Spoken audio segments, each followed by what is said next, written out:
نئے نوٹ لیے گئے اور یعنی ایسے لیے گئے کہ پیسوں پر پیسے دے کے لیے گئے.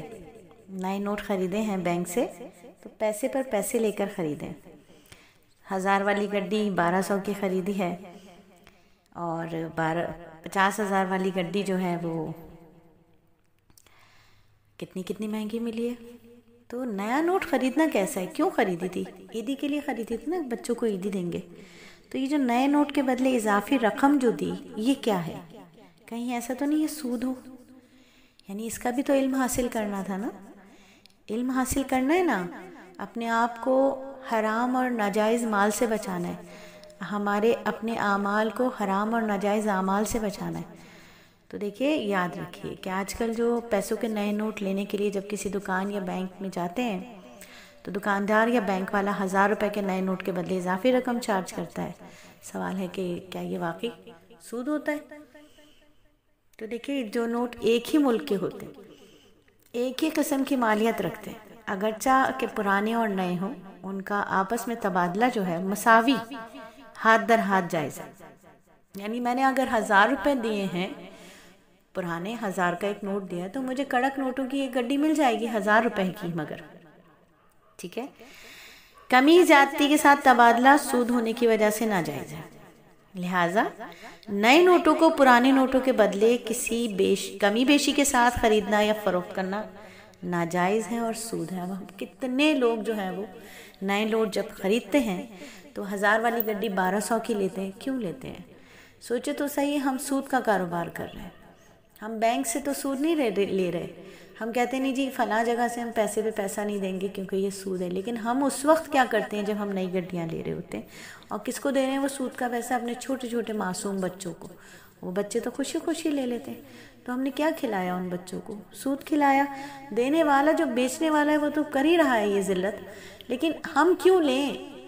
کیا پرانے نوٹوں سے بچے خوش نہیں ہوتے؟ اور زیادہ ہی شوق ہے تو پھر تھوڑا سا مجاہدہ کر لیں، استری کر کے سارے پرانے نوٹوں کو استری کر کے دے دیں بچوں کو، کوئی مسئلہ نہیں، کڑک ہو گئے. تو فرمائے کہ ایسا عقد کرنا ضروری ہوتا. جواز کی صورت یہ بنتی ہے کہ نئے نوٹ دینے والا شخص نئے نوٹوں کے ساتھ مثلا 1000 روپے کی مالیت نوٹ کے ساتھ کوئی اضافی چیز ملا کر ایک عقد میں فروخت کرے. مثلا ایک قلم ساتھ رکھ دے، اچھا 1000 روپے کے عوض 1000 روپے ہو جائیں گے اور اضافی رقم قلم کے عوض ہو جائے گی. تو پہلی صورت تو یہ ہے کہ اتنا زیادہ حجت کرنے کی ضرورت نہیں ہے. پرانے نوٹ بھی دے دیں، بچے ویسے ہی خوش ہو جاتے ہیں. ان کو کڑک کر دیں، استری کر دیں، بچے ویسے ہی کڑک ہو جاتے ہیں. پھر فرمایا کہ عیدی مانگنے کی شرعی حیثیت کیا ہے؟ عیدی مانگنے کی شرعی حیثیت کیا ہے؟ حکیم العصر حضرت مولانا یوسف لدھیانوی رحمہ اللہ شہید فرماتے ہیں کہ ایک شخص نے دریافت کیا کہ عید کے دنوں میں جس کو دیکھو عیدی لینے پر تلا ہوتا ہے. چلیں بچوں کو تو دے ہی دیتے ہیں، چھوٹے چھوٹے بچے ہیں. سبزی والے کے پاس جاؤ وہ بھی عیدی مانگ رہا ہے، کچرے والا آ رہا ہے وہ بھی عیدی مانگ رہا ہے، پرچون کی دکان والا ہے وہ بھی عیدی مانگ رہا ہے. تو کہتے ہیں کہ میں آپ سے یہ پوچھنا چاہتا ہوں حضرت کہ اس طرح جو عیدی لوگ لیتے ہیں وہ حرام ہے یا اس کی کوئی شرعی حیثیت ہے؟ حضرت شہید رحمۃ اللہ علیہ تحریر فرماتے ہیں کہ عیدی مانگنا تو جائز نہیں ہے. ہاں البتہ خوشی سے بچوں کو، ماتحتوں کو، ملازموں کو ہدیہ دے دیا جائے تو بہت اچھا ہے، مگر اس کو لازم اور ضروری نہیں سمجھا جائے، نہ اس کو سنت تصور کیا جائے. تو بچوں کو خوشی سے جو بھی دے دیا جائے. اب کیا ہو رہا ہے؟ اب اس سے بھی بڑے مسائل آ رہے ہیں. دیکھیے کلیہ بنا لیں کہ ہم نے اپنی فیملی میں ایک ہی برابر کی عیدی دینی ہے، چاہے وہ کروڑ پتی ہے چاہے وہ بالکل کنگلا آدمی ہے. سب بچوں کو ایک برابر عیدی دینی ہے. اگر 100 دے رہے ہیں تو پھر سب کو 100، 200 دے رہے ہیں، 500 دے رہے ہیں تو سب کو 200 500.